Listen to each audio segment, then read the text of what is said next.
اس لیے نہیں پھیلتی کہ برے لوگ زیادہ ہو رہے ہیں، برائیاں اس لیے پھیلتی ہیں کہ اچھے لوگ خاموش بیٹھ جاتے ہیں۔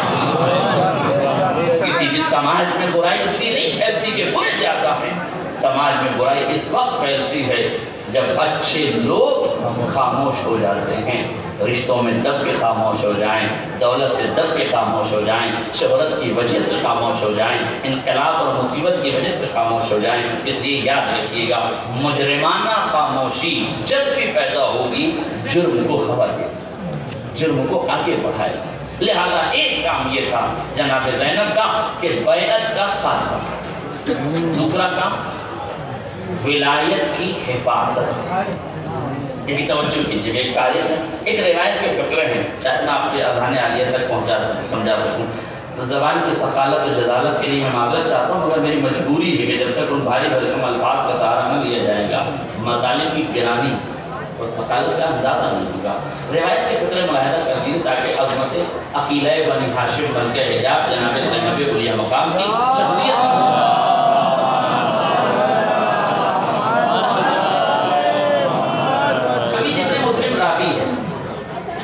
کربلا کا گراؤنڈ رپورٹر ہے حمید ابن مسلم۔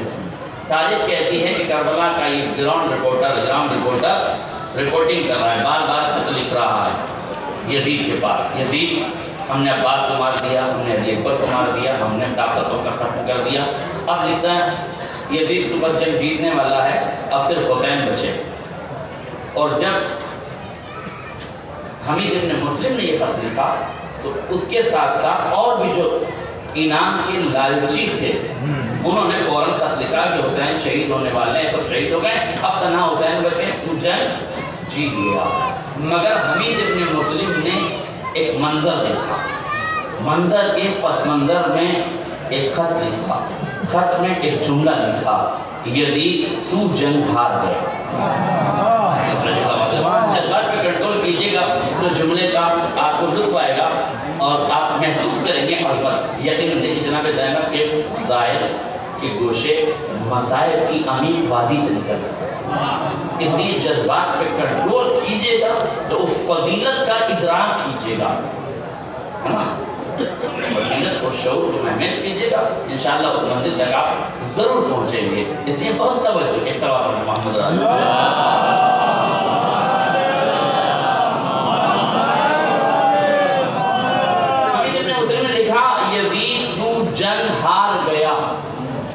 کیوں لکھتا ہے حمید ابن مسلم کہ تو جنگ ہار گیا؟ ایک واقعہ لکھتا ہے، کہ میں نے دیکھا کہ حسین خیمے سے نکلے، باہر آئے، زینب حسین کے ساتھ ساتھ ہیں، دونوں بہن اور بھائی میں کچھ گفتگو ہوئی اور حسین اب دوبارہ خیمے میں گئے۔ تو اب انداز منظر دیکھ لیجیے، خیمے میں جانے کا منظر یہ ہے کہ حسین آگے آگے ہیں، زینب پیچھے پیچھے۔ حمید ابن مسلم کہتا میں نے دیکھا کہ حسین خیمے میں جا رہے ہیں، زینب پیچھے پیچھے جا رہی ہیں، خیمے میں جا کے دونوں بہن اور بھائی میں کچھ گفتگو ہوئی، یہ نہیں معلوم کہ اندر کیا گفتگو ہوئی، لیکن جانے کا انداز کچھ اور تھا، باہر آنے کا انداز کچھ اور تھا۔ پہلے حسین آگے تھے، زینب پیچھے تھی، تب خیمے میں داخل ہوئے۔ اب جب خیمے سے برآمد ہوئے تو زینب آگے آگے تھی، حسین پیچھے پیچھے تھے۔ حمید ابن مسلم نے یزید کو لکھا، یزید تو جنگ ہار گیا، یزید تو جنگ ہار گیا، یزید تو جنگ ہار گیا۔ اس جملے کا پس منظر یہ تھا، یزید ہم سمجھ رہے تھے کہ جنگ طاقتوں سے ہے، حسین کی شہادت کے بعد طاقتیں نیران ہو جائیں گی، حکومت جیت جائے گی۔ حسین نے جنگ کے آخری مرحلے میں جنگ کا پاسا پلٹ دیا، طاقتوں کی شہادت کے بعد جنگ کے اسلوب حکمتوں کے کاندھے پہ رکھ دیے۔ حسین سے جیتنا آسان تھا، اب زینب سے جیتنا مشکل ہے۔ طاقتوں سے جیتنا آسان تھا، اب حکمتوں سے جیتنا مشکل ہے۔ اب جس کے کاندھوں پر رکھ دیا گیا ہے، اب یہ زینب تمہیں جیتنے نہیں دے گی۔ اس لیے حمید ابن مسلم نے لکھا کہ تو جنگ ہار گیا ہے، اور اس ہار کا آغاز تو جملوں میں سن لیجیے، بہت جلدی بات کو کہہ رہا ہوں۔ اس حال کا آغاز ہوتا ہے کوفے سے. سمجھنے کی کوشش کیجیے گا بہت توجہ سے. جلدی جلدی باتوں کو کہہ رہا ہوں. جناب حبیب ابن مظاہر کو کس نے بلوایا؟ مولا حسین نے تو بلوایا. مولا حسین سے کس نے کہا تھا؟ یہی رکھیے اس بات کو, مجھے آگے چل کے فائدہ لینا ہے. منظم مرتب بات تاکہ آپ کو کربلا کی اس گوشے کی عظمت کا احساس ہو. اہل علم سے خصوصی دعائیں چاہوں گا. ذرا محنت ہے اس ماحول کو بنانے میں اور اس مقام تک پہنچانے میں, بہت غور کیجیے. ہمیں جناب حبیب نے مظاہر کو کس نے بلایا؟ جناب کوفے کی تھوڑی سی تاریخ سن لیجیے اور بہت یاد رکھیے گا. لمحے کے لیے بھی آپ متوجہ ہوئے تو مطالعے ذہن سے نہیں جاتے. 36 ہجری میں مولا کائنات ظاہری تخت خلافت پر آیا اور آپ نے مدینے کو پائے تخت بنانے کے بجائے کوفے کو پائے تخت بنایا. اس کے الگ اسباب الگ ہیں کہ کیوں بنایا گیا. بہت سے سوالات ہیں. میرا اپنا ذاتی نظریہ یہ ہے, سارے علماء اور تاریخ اور مورخین کے نظریے کو کہتے بھائی چھوڑتے ہوئے, قدر صاحب قدر کیجیے گا جملے, سب کے نظریے کو چھوڑتے ہوئے, محمد میاں صاحب قبلہ سب کے نظریے کو چھوڑتے ہوئے میں یہ کہتا ہوں کہ مولا نے کوفے کو کربلا کے لیے منتخب کیا. آپ کہیں گے وہ کیسے؟ حکومت ملی ہے 36 ہجری میں, کربلا ہونے والی 61 ہجری میں. یہ کیسے ممکن ہے کہ 36 سال پہلے 25 سال پہلے علی نے کوفے کو کربلا کے لیے منتخب کیا تھا. یہ دوسروں کو سمجھانا مشکل ہے, آپ کو سمجھانا مشکل نہیں ہے. جس علی کو 25 ہجری میں کربلا یاد ہے, کہا تھا کہ نہیں جناب عقیل سے کہ میرے لیے بہادر خاندان تلاش کرو, بہادر بیٹا چاہیے. جو کہ آپ نے بہادر بیٹا چاہیے, تو جس علی کو 25 ہجری میں کربلا یاد ہے وہ 36 میں بھول جائے گا. میرا جملہ بات ہے, جسے 25 میں یاد ہے وہ 36 میں نہیں بھولے گا. تو فرق یہ ہے کہ جب شجاعت کے جوہر دکھانے ہو تو بہادر قبیلے کا انتخاب ہوتا ہے, جب وضاحت و بلاغت کے جوہر دکھانا ہو تو کوفے کو دارالسلطنت بنایا جاتا ہے. یہی وجہ ہے کہ کوفے کو دارالسلطنت بنایا. علی نے جیسے ہی کوفے کو دارالسلطنت بنایا, کوفے میں پہنچے, مولا کائنات لوگوں کو دین سکھانے لگے, شریعت سکھانے لگے, قرآن بتانے لگے, تفسیر بتانے لگے, الہام کے پیغامات سے آشنا کرنے لگے, قرآن کی باریکیوں سے آشنا کرنے لگے, دین, شریعت, احکام, اسلام, حجاب سب کچھ مولا بتانے لگے. چند دن گزرے تھے کہ خواتین کا ایک ڈیلیگیشن آیا, ہاتھوں کو جوڑ کے کہتا یا علی مردوں کو تو آپ سکھا رہے ہیں, خواتین کو کون سکھائے گا؟ علی نے شکر کا سجدہ کیا, کہا گھبراؤ نہیں, تمہارے لیے بھی میں ایک معلمہ قرآن لے کر آیا ہوں, مفسر قرآن لے کر آیا ہوں, وقت کی ادیبہ لے کر آیا ہوں, وقت کی فصیحہ لے کر آیا ہوں. میرے تو یاد رکھیے گا یہ خواتین کا پہلا مدرسہ ہے جو علی نے کھولا ہے اور زینب کو مدیر بن گیا. پہلا مدرسہ ہے جو کوفے میں کھولا گیا. علی نے خواتین کے پڑھانے کا انتظام کیا اور مولا کائنات کے انتظام کی روشنی میں جناب زینب پڑھاتی رہی. کب تک؟ 36 ہجری سے آغاز ہوا. کب تک آل محمد یہاں رہے؟ 42 ہجری, 41 کے آخر میں اور 42 کے شروع میں صلح امام حسن ہوئی. یہ کارواں جو 36 ہجری میں مدینے سے کوفے ٹریول کر کے ہجرت کر کے آیا تھا, اب یہ 42 ہجری میں واپس کوفے سے مدینہ آ گیا. بہت شکریہ, واپس مدینہ آ گیا. اب توجہ کیجیے گا, جب جناب زینب 6 سال تک یا 5 سال تک کوفے میں رہی تو انہوں نے درس قرآن دیا کہ نہیں دیا؟ ان 5 برسوں میں علی نے قرآن پڑھایا کہ نہیں؟ دیکھیے اہل ادب تشریف فرمائے, جملہ ذرا سا غور کیجیے, مولانا حضرات سے میں توجہ چاہوں گا. ایک ہوتا ہے لہجہ, ایک ہوتی ہے آواز. مرد اگر عورت کی آواز میں بولے تو حسن نہیں ہے, عیب ہے. عورت اگر مرد کی آواز میں باتیں کرے تو حسن نہیں ہے, عیب ہے. مگر عورت اور مرد آواز نہیں بدلتے, لہجہ بدلتا. علی کی بیٹی نے کوفے میں علی کی آواز میں نہیں بات کی, علی کے لہجے. لہجہ کسے کہتے ہیں؟ میں ایک مثال کی تو بات بہت جلدی لیکن بہت معذرت چاہوں گا علماء سے. اگر ابھی میں عرفان بھائی سے کہوں کہ 2 مرثیے پڑھ دیجیے, ایک عرفان بھائی پڑھ دیں, ایک ہمارے محمد حسین بھائی پڑھ دیں, دونوں سے کہوں کہ ایک مرثیہ پڑھ دیجیے, ایک مرثیہ میرانیس کا ہو اور ایک مرثیہ مرزا ضبیر کا ہو، اور دونوں سے کہا جائے کہ مکہ نہ پڑھیے گا، صرف مرثیہ پڑھیے گا، اور میں ادب شناس مجمع سے پوچھوں کہ یہ بتاؤ کون سا مرثیہ میرانیس کا ہے اور کون سا مرثیہ مرزا ضبیر کا ہے، تو اس پورے مجمع میں چیلنج کے ساتھ کہہ رہا ہوں کہ کسی نے نہ میرانیس کو دیکھا ہے نہ مرزا ضبیر کو دیکھا ہے، دیکھا ہو تو مجھے بتا دیں تاکہ میں اس کی آنکھوں کی زیارت کر لوں کہ اس نے اتنے معتبر لوگوں کو دیکھا ہے، تو مجھے نہیں لگتا کہ کسی نے دیکھا، اور دیکھا ہو تو مجھے ضرور ملے وہ، ابھی ہوں میں تھوڑی دیر یہاں تاکہ ان کی آنکھوں کی صرف زیارت کر لوں۔ توجہ، تو دونوں بھائی میرے یہ مرثیہ پڑھیں تو آپ بتائیں گے کہ کس نے میرانیس کا پڑھا اور کس نے، تو آپ نے تو دیکھا نہیں، مکہ انہوں نے پڑھا نہیں، پر آپ نے سمجھا کیسے کہ لفظوں کی نشست و برخاست تھی، لہجے کی متانت ہے، جہاں الفاظ بھاری بھرکم تھے، ثقالت الفاظ، جلالت الفاظ، تعقیبات، تشبیہات، استعارے، کنایے تھے، وہ کہا جائے گا کہ بھاری زبان تھی مرزا ضبیر، سلامت علی ضبیر کی تھی، جہاں آسان لفظوں میں، سادہ زبان میں، عام فہم، عوام فہم گفتگو ہو رہی ہے، اس میں کہیں گے میرانیس اعلیٰ مقاموں کا مرثیہ ہے، اس لیے کہ عام زبان میں وہ ہے۔ تو آپ نے دونوں کو نہیں دیکھا، لہجہ دونوں کو نہیں دیکھا، دونوں کا مقطع نہیں سنا، یہ تشخیص کیسے کی کہا مولانا، اس میں تشخیص کی کیا ضرورت ہے، گزرے ہوئے 100 برس تو ہوئے ہیں، لہجہ تو زندہ ہے۔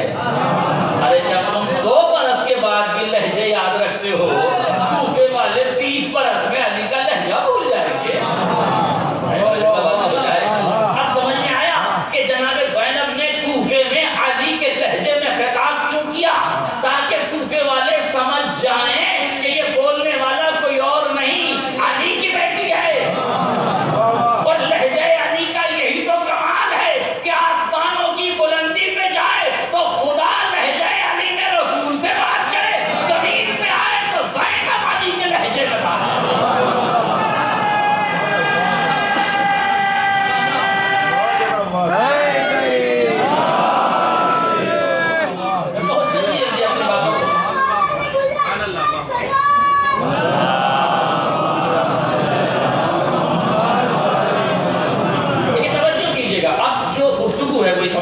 جناب زینب نے یہاں پڑھایا، لوگوں کو بتایا، دین پڑھایا، دین سمجھایا، مولا کائنات نے یہاں دین پڑھایا، دین سمجھایا۔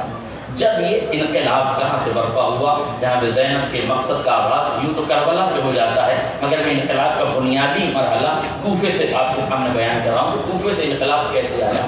جب یہ لٹا ہوا قافلہ کوفے آیا تو ابن زیاد سیدت کے ممبر پہ بیٹھا تھا اور اس نے یہ اعلان کیا تھا، نعوذ باللہ نقل کفر بشر، اس نے یہ اعلان کیا تھا کہ باغیوں کا قافلہ ہے، باغی ہیں، نعوذ باللہ دین کے غدار ہیں، دین کے مخالف ہیں، خارجی ہیں، باغی، یہ اعلان کروایا تھا۔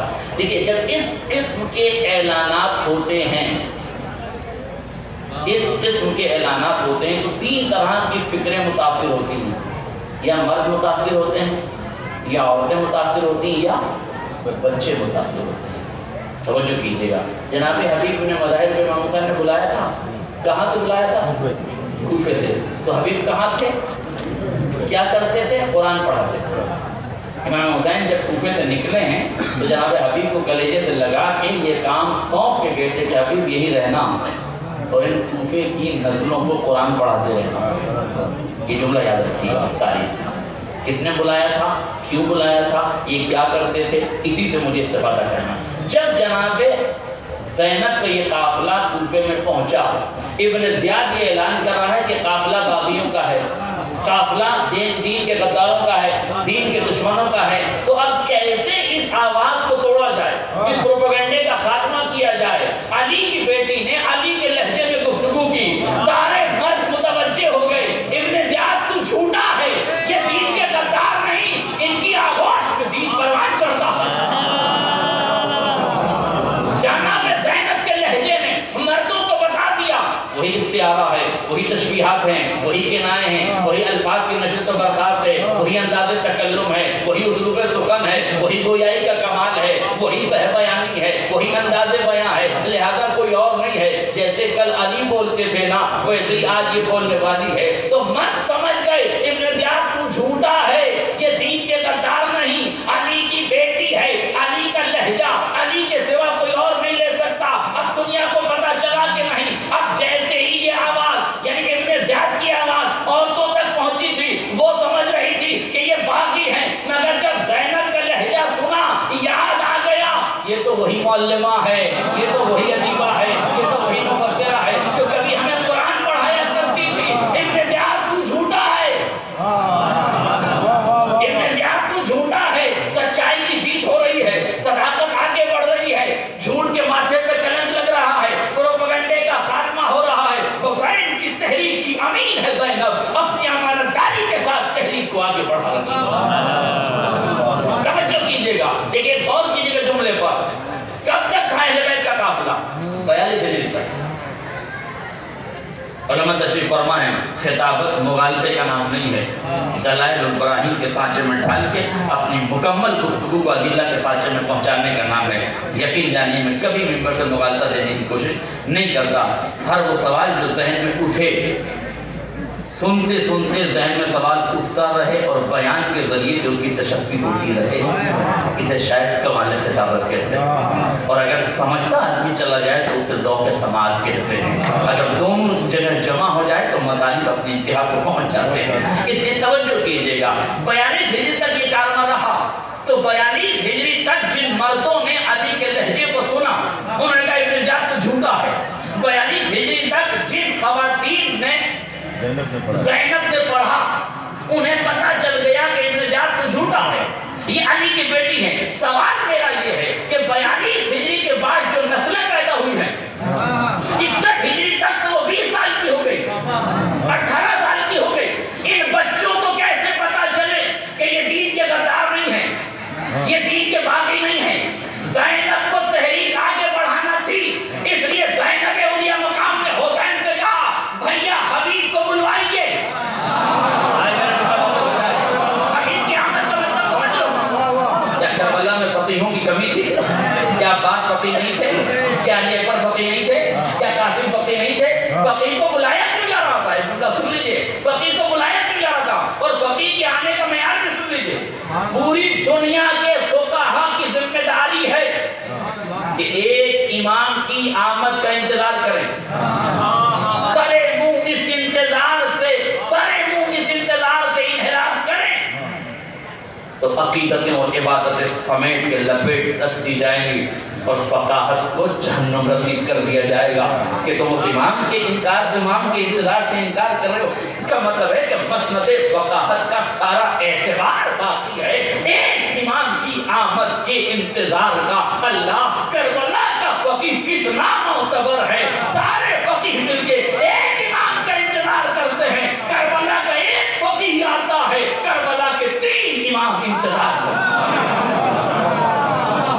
امام کربلا کے فقیہ کا انتظار کر رہے ہیں، مولا یہ باہر سے آنے والے فقیہ کا احترام کیوں کر رہے ہیں؟ توجہ، گجرات کی سرزمین پہ جملہ کہہ رہا ہوں، مولا فقیہ کا انتظار کیوں کر رہے ہیں؟ کہ میں جانتا ہوں آنے والے زمانے میں جب فقہا کے دشمن پیدا ہوں گے تو انہیں سبق پڑھا دیا جائے۔ کربلا کی طرف جانے والا فقیہ ہوتا ہے، فقیہ کے سینے پہ تیر چلانے والا یزیدی ہوتا ہے، ملکی نہیں ہوتا۔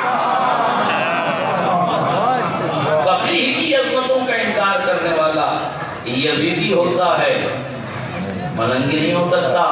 اس لیے کہ فقاہت کا احترام کربلا نے سکھایا ہے۔ کیا ضرورت تھی فقیہ کو بلانے کی؟ عباس فقیہ نہیں تھے، علی اکبر فقیہ نہیں تھے، قاسم فقیہ نہیں تھے، مگر دنیا کو عظمت فقاہت بتانا تھی۔ اور کون سا فقیہ؟ یہ بھی جملہ سن لیجیے، قرآن فقیہ کسے کہتے ہیں؟ علماء کی اجازت چاہوں گا، فقیہ کہتے ہیں آیات اور روایات سے مسئلے کو نکالنا۔ آسان ترجمہ، آسان تعریف ہے، آیت اور روایت سے مسئلے استنباط، استکشاف، استخراج کرنا اور مکلف کے موقع کے عملی کو بیان کرنا، ایک تعریف ہے۔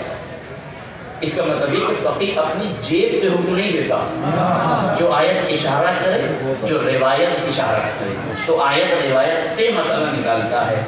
اب میں عظمت فقاہت ثابت کروں حبیب کی۔ جناب حبیب قرآن پڑھا رہے ہیں، حسین کا خط آیا، حبیب کربلا میں آ جاؤ، نہیں توجہ کی، حبیب کربلا میں آ جاؤ، حبیب قرآن پڑھا رہے ہیں۔ فقیہ کی ذمہ داری تھی، آنے والے خط کو سامنے لیا، قرآن کی آیتوں سے گفتگو کی، بتا قرآن میرا یہاں بیٹھ کے قرآن پڑھانا بہتر ہے یا آبروئے قرآن بچانا امتی کا عقیدہ مضبوط ہو جاتا ہے تو تعلیم قرآن چھوڑ کر عظمت قرآن بچانے جاتا ہے، عظمت قرآن بچانے جاتا ہے، اور عظمت قرآن بچانے کے لیے فقیر ٹریول کرتا ہے، سفر کرتا ہے، کربلا کی طرف جاتا ہے۔ تو کون ہے حبیب جسے حسین ابن علی نے بلایا؟ رکھا کب تھا؟ جب آپ یہاں سے جانے لگے تو کیا کہا؟ حبیب یہیں رہنا، آنے والی نسلوں کا کو مکمل ہو گیا، آنے والی نسلوں کو قرآن پڑھانا۔ حبیب 42 ہجری کے بعد مدرسہ کھول لیتے ہیں، حسین کے مقصد کی تحقیق کرتے ہیں، آنے والی نسلوں کو قرآن پڑھاتے ہیں۔ زینب نے انہیں مقام میں حبیب کو کیوں بلوایا؟ فلسفہ سن لیجئے، میرے لہجے سے خواتین سمجھ جائیں گی کہ میں علی کی بیٹی ہوں، ہم دین کے غدار نہیں، مرد سمجھ جائیں گے ہم دین کے باغی نہیں ہیں، دین کے حامی ہیں، مگر جو 18 برسوں میں نسلیں پیدا ہوں گی انہیں کیا پتا کہ زینب کے لہجے میں علی کا لہجہ ہے۔ حبیب تم رکو تاکہ قرآن پڑھاؤ۔ حبیب کا کٹا ہوا سر جب نو کے میدہ پہ دیکھا، بچوں نے پتھر اٹھائے، مارنا چاہا، یہ تو باغیوں کا قافلہ ہے۔ جیسی حبیب کے سر پہ نظر پڑی، پتھر نیچے رکھ دیا، ابن زیاد تو جھوٹا ہے، یہ تو معلم قرآن ہے۔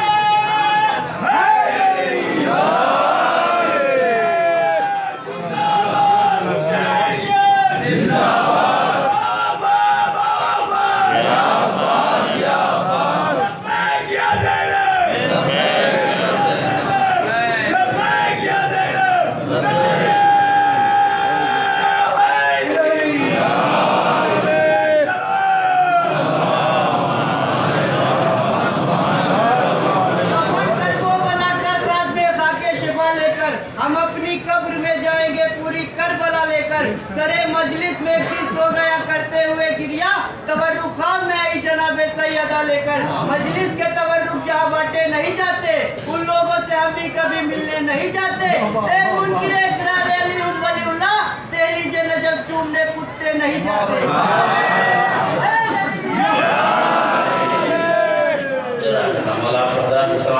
ایک گزارش ہے، ایک سلوات پڑھیے، سب پڑھیے، سب مل کے۔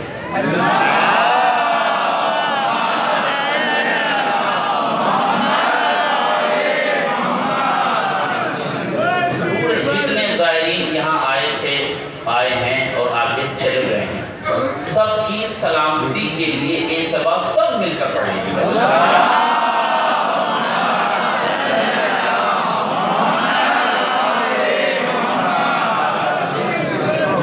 کربلا کی حکمتیں ہیں میرے عزیز، اور میں آپ سے جملہ کہنا چاہتا ہوں، کربلا حادثہ نہیں ہے جو اچانک رونما ہو گیا ہو۔ جملہ سن لیجیے، اہل ایمان اور اہل علم کے لیے جملہ ہے، جو سمجھ جاؤ انہیں سبحان اللہ ہے۔ کربلا معصوم ذہنوں کا بنایا ہوا غیر مشکوک منصوبہ ہے۔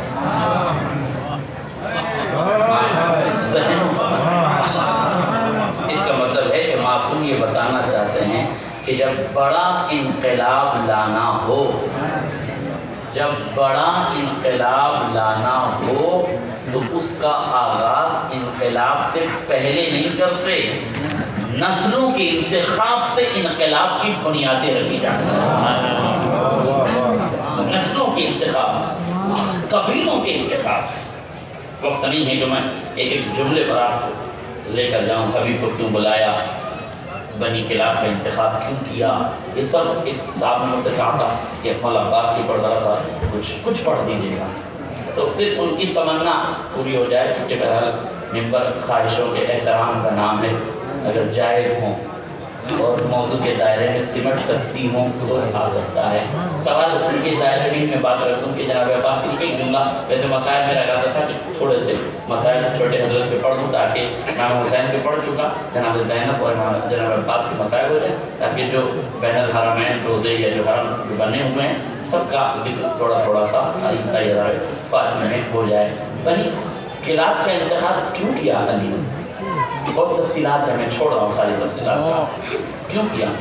کیا بنی ہاشم سے بہادر کوئی خاندان تھا عالم عرب میں؟ تو پھر بنی ہاشم کو چھوڑ کے بنی کلاب کا انتخاب کیوں؟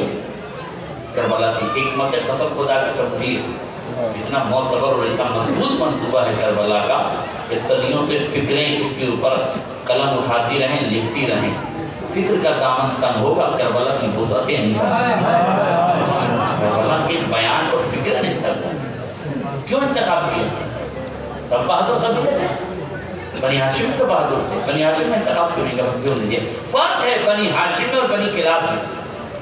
بنی ہاشم تلوار کے دھنی تھے،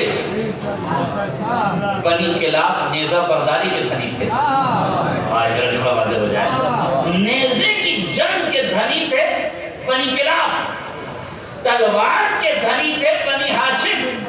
علی جانتے ہیں کربلا میں ذوالفقار کے جوہر نہیں دکھانے ہیں، نیزے بازی کے فن کو دکھانا ہے۔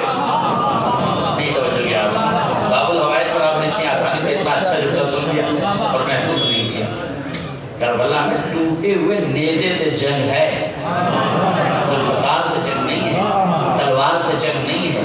یہ یاد رکھیے گا، جو عباس نے زندگی بھر سیکھا وہ تلوار کا فن تھا، جو ماں کے شیر سے ملا وہ نیزے برداری کا فن تھا۔ تلوار حسین نے توڑ دی تھی نیزے گھٹنے میں رکھ کے۔ عباس تمہیں خاندان کے لہو کا اثر نہیں دکھانا ہے، باپ کے انتخاب کی وجہ دنیا کو بتانا ہے، ماں کے شیر کا اثر دکھانا ہے۔ اس لیے تلوار کی جنگ نہیں کرنی ہے، نیزے کی جنگ کرنی ہے۔ یہ کربلا کے منصوبے ہیں میرے، کربلا مکمل منصوبے تھا۔ مجھے تعجب ہے کربلائی قوم پر کہ وہ منصوبہ ساز نہیں ہے۔ حالانکہ ایسا نہیں ہے کہ منصوبے نہیں بناتی، جب اسے اپنے مقصد کی ترجمانی کرنی ہو تو منصوبے بناتی ہے۔ یعقوب بھائی نے بتایا 2 مہینے سے یہ چھولداریاں ٹینٹ لگائے جا رہے ہیں، 2 مہینے سے کام ہو رہا ہے۔ کیوں 2 مہینے سے کام ہو رہا ہے؟ اس لیے کہ 4 دن کا جو پروگرام ہے اس کی تیاری 2 مہینے، آج جملہ واضح ہو جائے۔ یعنی آپ ایک پروگرام کرتے ہیں تو 2 مہینے پہلے تیاری کرتے ہیں، کس ہوش میں بیٹھے ہیں، جس ملک عزیز میں بیٹھے ہیں، کچھ کرنا چاہتے ہیں کہ نہیں؟ تو کیا بچہ پیدا ہوتی ہے ڈاکٹر بن جائے گا؟ ابھی سے ڈاکٹری پڑھاؤ تاکہ آگے چل کے ہو جائے، ابھی سے تعلیم دلاؤ تاکہ آگے چل کے ہو جائے۔ اگر انقلاب لانا ہے تو تیاریاں ابھی سے شروع کرو۔ جہالت انقلاب نہیں لاتی، علم انقلاب۔ تیاریاں انقلاب لاتی۔ اس لیے بس میں نے گفتگو تمام کر دی۔ انقلاب اگر لانا ہے، انقلاب کیا؟ بھرشٹاچار کو ختم کرنا ہے، بے ایمانی کو ختم کرنا ہے۔ بے ایمانی کو ختم کرنے کے لیے ایماندار لوگوں کو آگے بڑھنا پڑے گا، بس معاملے حل ہو جائیں گے۔ چھوڑ دیتا ہوں ساری باتوں کو۔ جناب زینب ابن مقام کی گفتگو ہو رہی ہے، کسی نے ایک چھوٹا سا واقعہ سن لیجیے، میں بالکل مرتبط ہوا اپنے گفتگو سے، معذرت چاہتا ہوں آج پھر تھوڑا سا زیادہ ہو گیا۔ سلوات پر محمد علیہ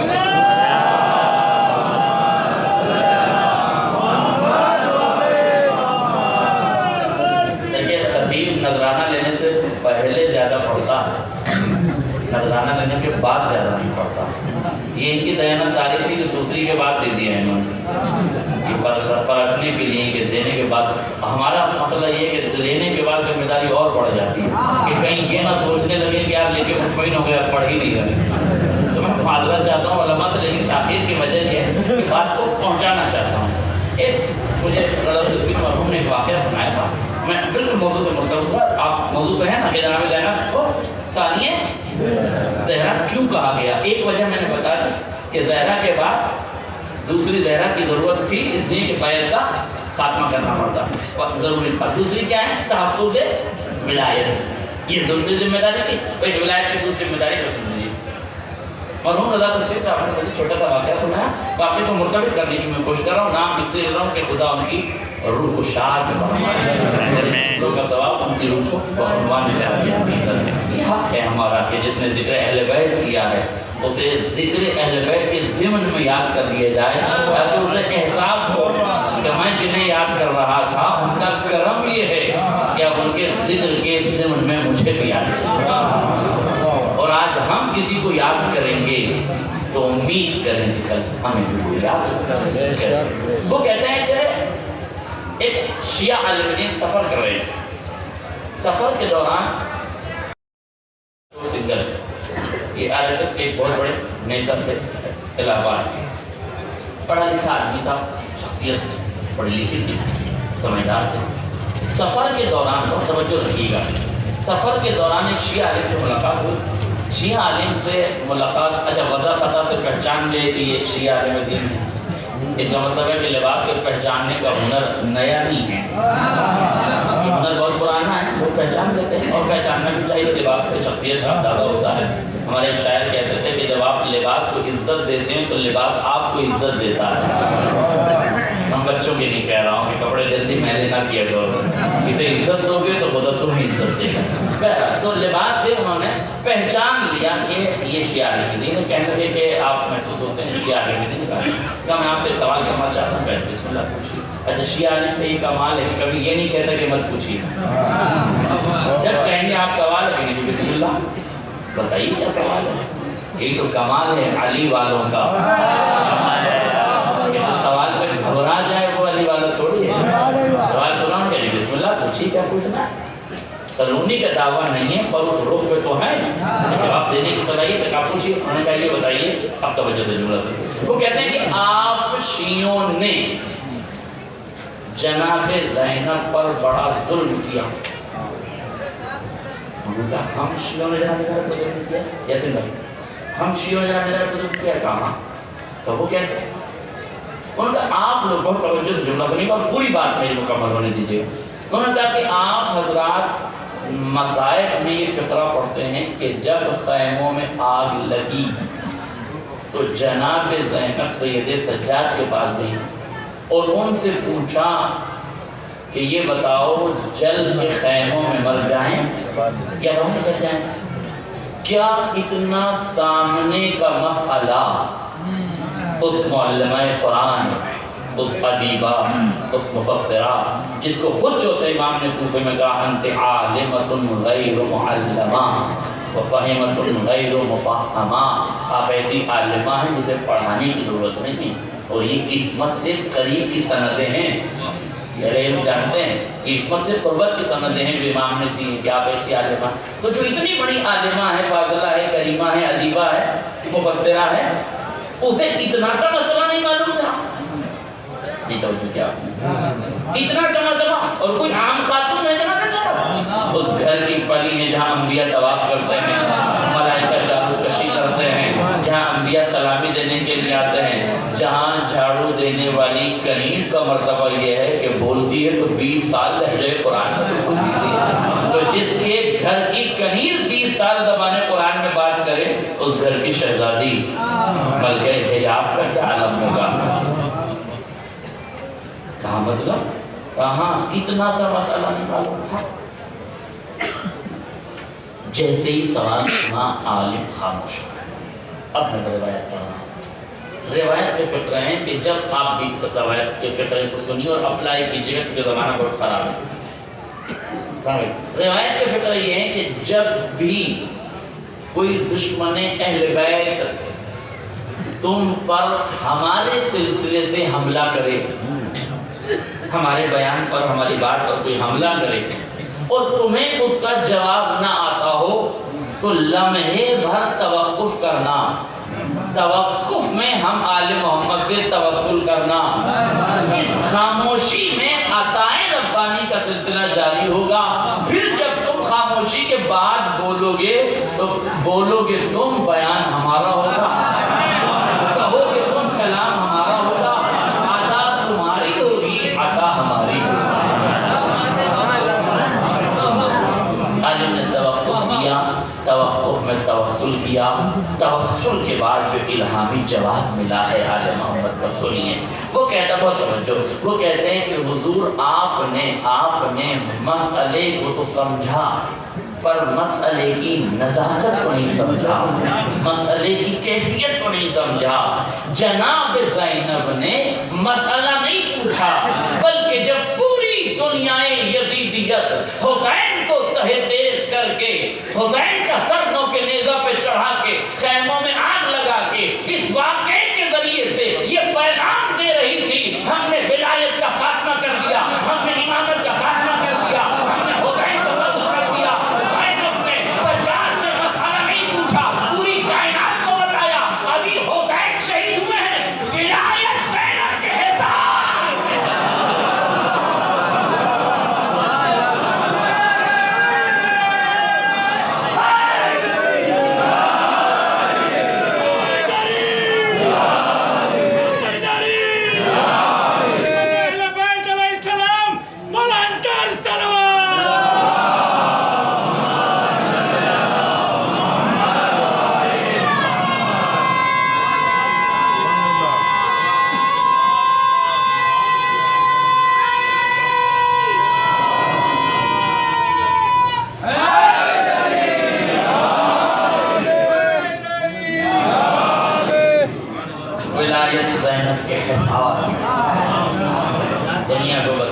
ولایت ہمارے احساس میں، تو ایک جملہ کہہ دوں برا تو نہیں مانیے گا، خدا کرے کہ آپ برا نہ مانیں۔ جناب زینب خود مجتہدہ ہیں وقت کی، خود معلمہ قرآن ہیں، خود عالمہ ہیں، پھر رجوع کیوں کر رہی ہیں امام کی طرف؟ بتایا کہ جس کا مرجع وقت موجود ہوتا ہے وہ خود اجتہاد نہیں کرتا۔ آپ بتائیے، توجہ کیجیے، آپ بتائیے کیا کریں؟ اور اس وقت یاد رکھیے گا پوری دنیا یزیدیت کی سوچ رہی تھی کہ خیموں میں آگ لگا دی گئی، لہذا اب سب کچھ ختم ہو گیا کہ زینب کے علیہ مقام تھی کہ ایک نیا عہد تعمیر کر رہی تھی، ایک نیا زمانہ تحریر کر رہی تھی۔ یہ رخسار کے ورق پر اشکوں کی روانی سے جو تحریر تھی وہ انقلاب کی بنیادیں مضبوط کی جا رہی تھی۔ یہ عزم و حوصلہ حضرت زینب علیہ مقام تھا کہ بھڑکتے ہوئے شعلوں سے ولایت کو بچا کے لائی ہے۔ دل چاہتا ہے ہاتھوں کو جوڑوں، مدینے کا رخ کروں، سرکار مکی و مدنی کی بارگاہ میں عرض کروں، یا نبی اللہ، یا نبی اللہ۔ غدیر کے چوراہے پر چلچلاتی ہوئی دھوپ میں پیاروں کے درمیان، صحابیوں کے درمیان، اپنوں کے درمیان ولایت کا اعلان آسان ہے، بھڑکتے ہوئے شعلوں میں ولایت کو بچا کے لے جانا بڑا مشکل کام ہے، مگر یہ زینب ہیں آپ ہوئے ولایت کو بچا کے لے جا رہے ہیں۔ میرے دوست میں گفتگو ایک لمحے میں مکمل کرتا ہوں، ایک جملے میں توجہ کیجیے گا تاکہ بالکل مسئلہ واضح ہو جائے۔ لیکن جناب زینب نے کوفے میں خود خطاب کیا، شام میں خطاب سید سجاد نے کیا۔ تاریخ شاہد ہے کہ کوفے میں بعض روایت میں یہ ہے کہ شہزادی نے تنہا خطاب کیا، امام سجاد نے خطاب نہیں کیا۔ کیوں نہیں کیا؟ علامہ قزوینی زینب الکبریٰ من المہد علماء کے حوالہ دے رہا ہوں، زینب الکبریٰ من المہد الى اللحد میں آپ نے لکھا ہے کہ سیدہ نے کربلا سے کوفے تک سید سجاد کے 11 حملے ہوئے، ہر حملے کو شہزادی زینب نے ناکام کر دیا۔ اب اگر کوفے میں سید سجاد خطاب کرتے ہیں تو اس خطاب کو بہانہ بنا کر قتل کر دیا جائے گا، اور شہزادی چاہتی ہیں کہ نسل امامت کو شام تک بچا کے لے جائیں۔ میں نے مکمل کر دی۔ کیوں؟ دیکھیے 28 رجب کو امام حسین نے بیعت کا انکار کیا، مکہ چھوڑا، مدینہ چھوڑا، مکے آئے۔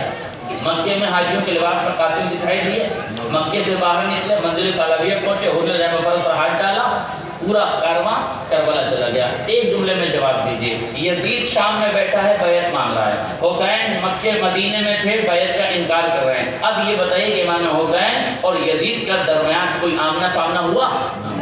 نہیں ہوا، پیغامات آئے ایک دوسرے کی طرف، امام نے انکار کیا، وہ پیغام پہنچا، بیعت مانگی گئی، وہ پیغام پہنچا، لیکن دونوں میں ملاقات نہیں ہوئی نا۔ اب جناب زینب کی ذمہ داری تھی کہ حسین کے انکار کو شام تک پہنچائے، حسین کے انکار کو شام تک پہنچایا جائے۔ اس لیے جناب زینب نے کوفے میں سید سجاد کو خطاب نہیں کرنے دیا کہ آپ کو وہاں خطاب کرنا ہے، اور سید سجاد کو وہاں تک زینب علیہ مقام بچا کے لے کے گئی، اور سید سجاد نے یزید کی آنکھوں میں آنکھیں ڈال کے کہا، یزید تو نے میرے بابا سے بیعت مانگی تھی جب عباس جیسی طاقت موجود تھی، علی اکبر جیسا شجاع موجود تھا، قاسم جیسا بہادر موجود تھا، بنی ہاشم کے شجاعان عرب موجود تھے، اب ہمت ہو تو ایک کمزور سے، نانوا سے، بیمار سے بیعت مانگ۔ دنیا دیکھ رہی ہے جو وقت کا مختار بنا ہوا تھا وہ لرزہ برندہ، جو مجبور بنا تھا وہ مختار ہی کیسے انکار بیعت کیا۔ یہ ذمہ داری تھی جناب زینب کی، یہ ولایت کو بچا کے شام تک لے آئے، اور شام سے بچا کے کربلا سے لے کے شام سے بچا کے مدینہ تک لے جائے۔ اور یہ جناب زینب کا کمال تھا، اپنی نسل کو قربان کر دی مگر ولایت کی نسل کو قیامت تک بچا دی۔ اگر غیبت کے پردے میں کوثر کا بیٹا موجود ہے تو زینب کا مرہون منت ہے جو حضرت زینب کا کمال ہے جو امامت اور ولایت کو بچا کے لے کے گئی اس مقام تک۔ اس لیے یاد رکھیے گا، ہاں کوئی یہ نہ کہہ دے کہ یہ اعلان تو سید سجاد کی جگہ امام باقر بھی کر سکتے تھے، دوہرا کارنامہ ہے۔ نسل امامت 5ویں امام سے چلی ہے، چوتھے امام سے نہیں، چوتھے امام سے تو 5ویں امام تک منتقل ہو گئی نا، تو اگر 5ویں امام سے اعلان کروا دیا جاتا تو نسل بھی بچ جاتی، مقصد بھی بچ جاتا۔ اب جو تاریخ سے آشنا ہے انہیں صرف اشارہ کر کے گزر رہا ہوں، کیوں شہزادی نے سید سجاد کا انتخاب کیا کہ وہ یزید کے دربار میں انکار بیعت کریں، امام محمد باقر نہیں؟ کیوں؟ اس لیے کہ امام محمد باقر کی عمر ہے 4 سال اور سید سجاد کی عمر ہے 22 سال۔ بیوی تو امام ہے، کسی عمر میں ہو، کہ امام کسی عمر میں بھی ہو امام ہے، مگر جس خلافت کے تاج اس خلافت سے جڑے ہوئے ہیں وہ بچوں کی گواہی نہیں مانتا، وہ بچوں کی گواہی نہیں مانتا۔ اگر اس حکومت نے جب حسنین شریفین کی گواہی رد کر دی تو وہی نطفہ ہے، وہی شجرہ ہے، وہی طریقہ ہے، وہی طریقہ ہے۔ اس لیے شہزادی زینب چاہتی ہے کہ جو بات اس وقت ٹال دی گئی اب کربلا کے بعد یہ نہ کہہ دیا جائے بچے کا انکار تھا، 22 برس کے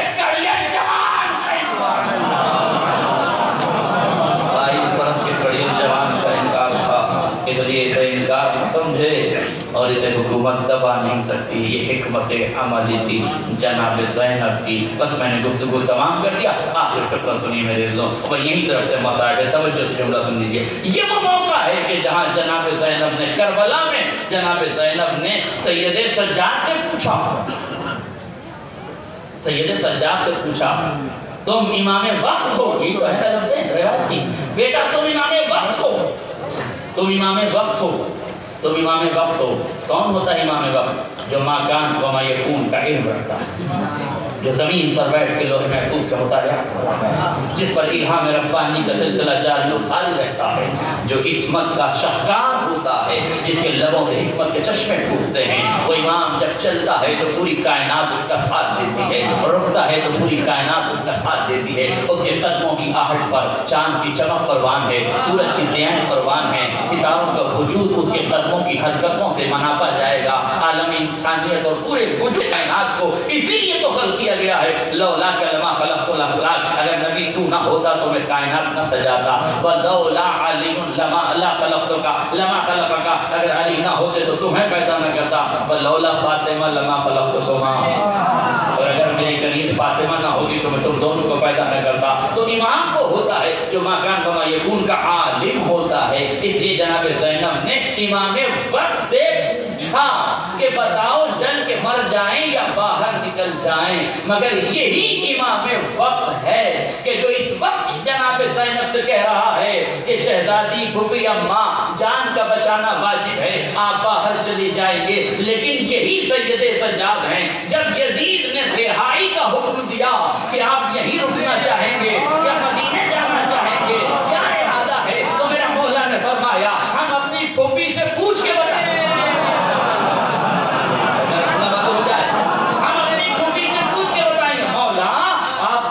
یقون کا علم رکھتے ہیں، زمین پر بیٹھ کے لوح محفوظ کا مطالعہ کرتے ہیں، آپ انسانیت کا مقدر پڑھتے ہیں، استقبال آپ کی نگاہوں کے سامنے ہے، مستقبل کی رمت حیات آپ کے سامنے ہیں، ساری چیزیں تو آپ کے چشم تصور میں موجود ہیں، آپ تو سب کچھ جانتے ہیں، پھر پھوپھی سے کیوں پوچھ رہے ہیں؟ کہ جہاں امامت کا اعلان ہو وہاں پھوپھی ہم سے پوچھتی ہے، جہاں رشتوں کی عظمت کو بیان کرنا ہو وہاں امام وقت زینب سے پوچھتا ہے۔